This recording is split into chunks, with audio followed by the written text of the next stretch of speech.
am your host, Mediocre Tutorials and Reviews, back in here with yet one more video. Joined here today by a very special returning guest. Hey Mo. What's up? How are you? I'm good. Back again.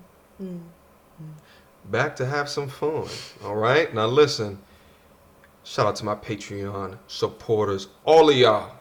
Okay? Love and respect all of y'all. This one comes from Mr. Michael Bennett. Salud. Okay? I'm going to react to Jordan Peterson one more again. Women's desire for real men.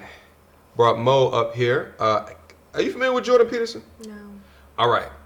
This is going to be a fantastic conversation. I really want your authentic reaction to the things that the young scholar is going to be talking about. Okay? It's a lot what he talks about is the dynamics between men and women, the dynamics between masculinity and femininity in a way that you know how. Okay? Anything to say before we get started? No. Let's go. Without further ado. Women prefer men who are about 4 to 5 years older than them, and they marry across and up dominance hierarchies. So there's the evidence for this with regards to IQ is quite clear. As a woman's IQ increases, the probability that she'll be married decreases.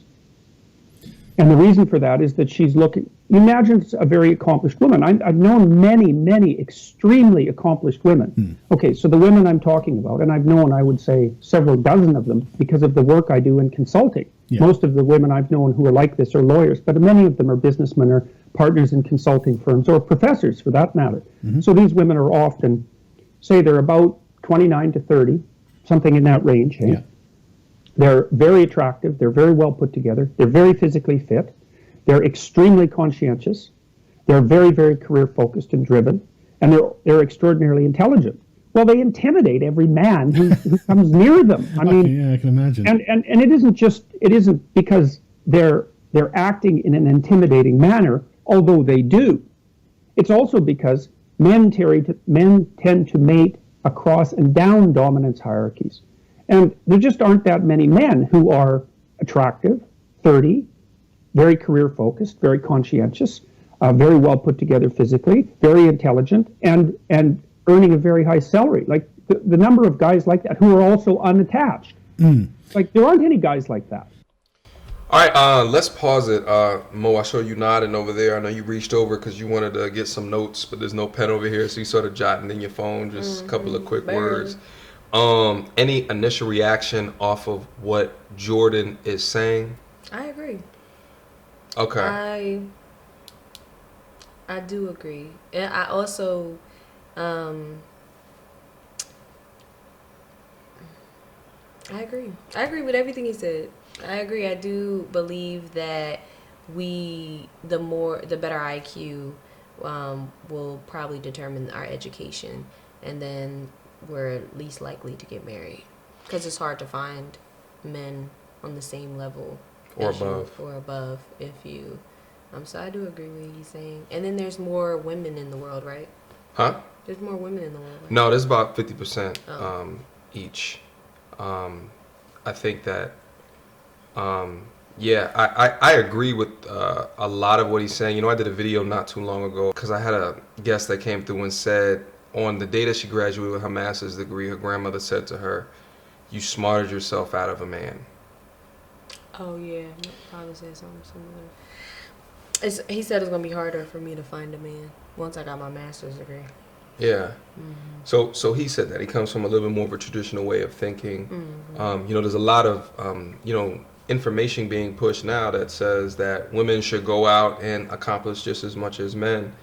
But in turn, there doesn't seem to be as much marketing on the extent of, well, the more that you do that, the less likely that you are to come up on a sufficient man. And I say, like, you know, is that more of a problem of women wanting to do different things in their life, or more of a problem on not enough men filling out doper roles? You see what I'm saying? What do you think? Honestly, that's hard because I don't want to blame it on men, but I do think that it's more so like men not doing the same things. Like, I don't know the statistics on do more women go to college or do more men go to college. Do you know that? More Because I women. would think women. You know what I mean? So Mm-hmm. I think it's like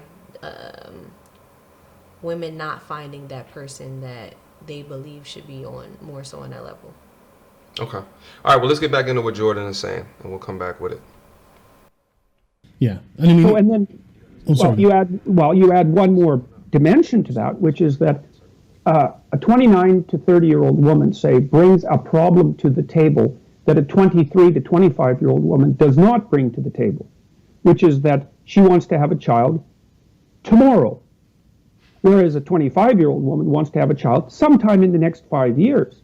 And so, unless the guy that she's looking for, this 29-year-old woman, is like ready to go at the drop of a hat, then it's easier for him to just pick a younger woman who is also not as intimidating. And so this happens all the time. And it, I mean, there's no place to lay blame. It's just how it is. I mean, I understand why these women are doing what they're doing. They, no woman wants to find a man she has to support. And the reason for that is because she's actually looking for support because she wants to have children. And that's perfectly reasonable. But there are circumstances under which that radically reduces the domain of choice that's left for certain women. The thing is, women also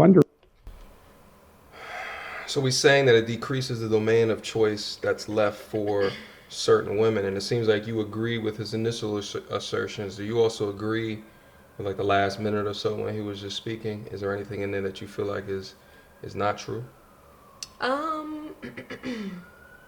I do. I don't believe that all women's intent is to birth kids. Like, that's their first initial intent. Like, I know that, especially I don't think more educated women, I don't think that they think that. I think that when they're at school and they're doing their schooling, they're really focused on what they want to be in life as an individual. Okay. And I know some women who have done too much school, and then it's like when they're actually done, it's like, dang, then they get on the dating scene, and then they just trying to find out, but they're kind of behind, it feels like. Okay.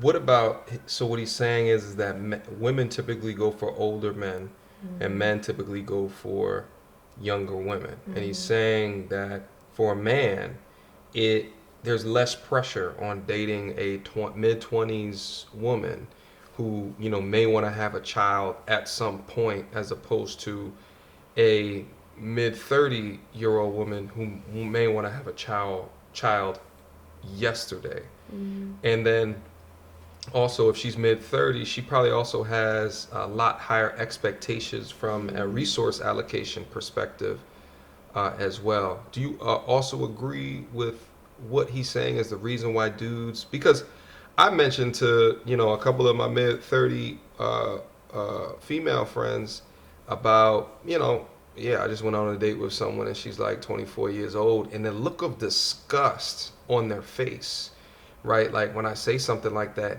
and I think actually it's probably a little bit more jealousy, if anything, right? Like, or like envy, like age envy.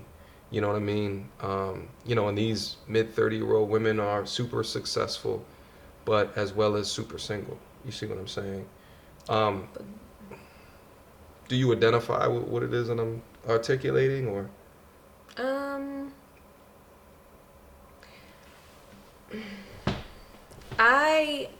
I do agree that that's how it is. I do agree that a lot of older men date younger women. I do think that it could be because they're not trying to deal with someone that's ready to get pregnant tomorrow, possibly. But I would have to say that it depends on the person. Like, it depends on the man. Like, you know what I mean? It depends on what he really wants. Because if he's not ready to be serious with someone, or he's not ready for kids, then I could see why he would dip down into the early ages based off of them not being ready. They may not be ready to have kids, but I don't think that it ends up happening that way. I think that men actually end up picking these younger women that they think aren't tapping at trying to have kids, but they fertile as hell, and then they end up making a mistake and getting them pregnant, and they wasn't mature enough to even handle a child, so then they start taking, like, it just, that's a whole nother video. But I do feel that men do that, and I don't think they should. I think women do it in the sense of it take y'all so long to be ready to do something. So if I'm 30 and I'm ready to have kids, of course I'm gonna date an older man, because the one that's my age is looking at the 23-year-olds.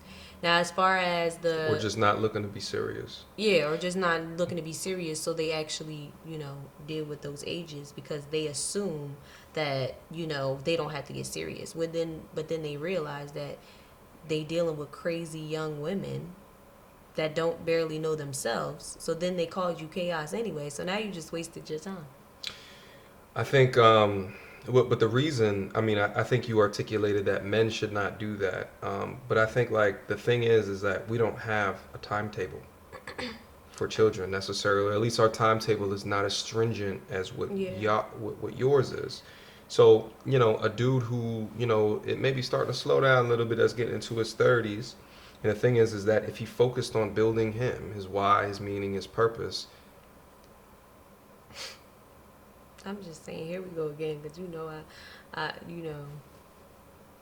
Anyway, if he focused on building his why, his meaning, his purpose, then he has attained additional assets or has allocated resources in a way where interest works for him and not against him.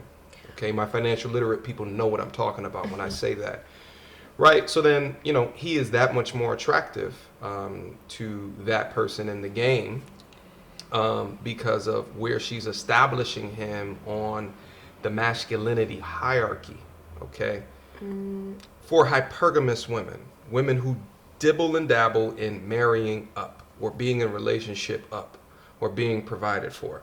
That's not independent women. Typical independent women don't like the hypergamous, and the hypergamous don't like the independent women. Different strokes for different folks.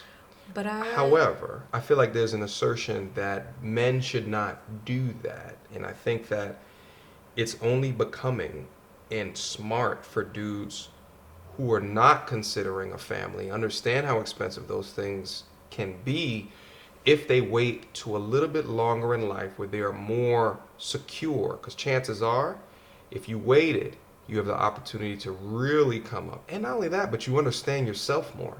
The more that you understand yourself, the more you can bring people into your bubble that can help endure happiness. I'm still trying to figure out what was... So when you said you guys don't have a timeline, I definitely slightly agree with that. But I do feel like y'all have low tolerance. So it's like, no, let me not make that comparison. But I do think y'all have low tolerance. Like, I genuinely feel that when you start to get older, you have low tolerance to the newbies or the fresh, faces that are bubbly and have all this, excitement. And I think that as men get older, they have less tolerance. So I think that they start to choose to slow down. So timeline at that point to me doesn't matter. Like, okay, you can get someone pregnant, but you think you can until you're 40 and ain't working again. They got medication for that. I have like 12 more points just based off of what you just said. But let's get back into the video because we are reacting to my man Jordan. Let's get back in there. Underestimate the degree to which men are terrified by women. And it's because men's experience, generally speaking, is, although it's changed to some degree in recent years, is that the most probable answer to the question, will you give me your phone number, is, are you kidding? Right. Exactly. So the probability of rejection is very, very high. And these women that have all these things going for them are also terrifying targets for rejection.